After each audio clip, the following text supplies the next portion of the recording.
अब श्री रामचंद्र जी नियम पूर्वक प्रतिदिन राजसभा में बैठकर राजकाज संभालकर शासन चलाने लगे।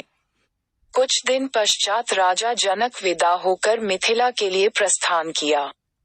इसके पश्चात कैके, नरेश, युधाजित, काशीराज, प्रतरदन तथा अन्य आगत राजा महाराजा भी विनय पूर्वक अयोध्या से विदा हुए। फिर उन्होंने सुग्रीव, हनुमान, अंगद, नील, नल, केसरी, कुमुद, गंधमादन, सुषेण, पनस, वीरमेंद, द्विविद, जाम्बवंत, गवाक्ष, विनत, धूम्र, बलिमुख, प्रजंग, सन्नाद, दरिमुख, दधिमुख, इंद्रजानु तथा अन्य वानर युद्धपतियों को नाना प्रकार के वस्त्राभूषण रत्नादि देकर सम्मानित किया और उनकी भूरी भूरी प्रशंसा करके उन्हें विदा किया। फिर वे विभीषण को विदा करते हुए उनसे बोले, राक्षस राज, तुम धर्मपूर्वक लंका पर शासन करना। तुम धर्मात्मा हो। मुझे विश्वास है कि तुम कभी धर्म विरुद्ध कोई कार्य नहीं करोगे। अपनी प्रजा का पुत्रवत पालन करना।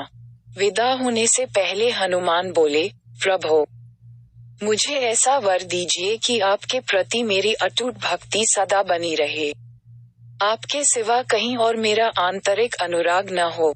इस पृथ्वी पर जब तक राम कथा प्रचलित रहे, तब तक मेरे प्राण इस शरीर में ही बसे रहें।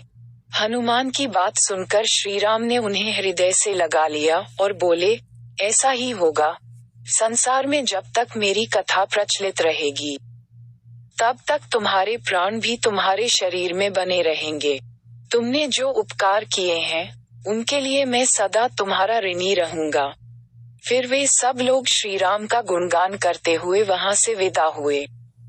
विभीषण, सुग्रीव, हनुमान आदि के विदा हो जाने पर भरत बोले, राघव, आपको राज सिंहासन पर बैठे 1 मास हुआ है। इस अवधि में सभी लोग स्वस्थ और निरोग दिखाई देते हैं। बूढ़े आदमियों के पास भी मृत्यु फटकने में हिचकती है। सभी बाल युवा नर नारियों के शरीर हृष्ट पुष्ट और कांतिमय प्रतीत होते हैं। मेघ समय पर अमृत के समान जल बरसाते हैं। हवा ऐसी चलती है कि उसका स्पर्श सुखद और शीतल जान पड़ता है। भरत की ये बातें सुनकर श्रीराम अत्यंत प्रसन्न हुए। अगर आपको वीडियो अच्छा लगा तो सब्सक्राइब करें और शेयर करें एजुकेशन स्टोरी।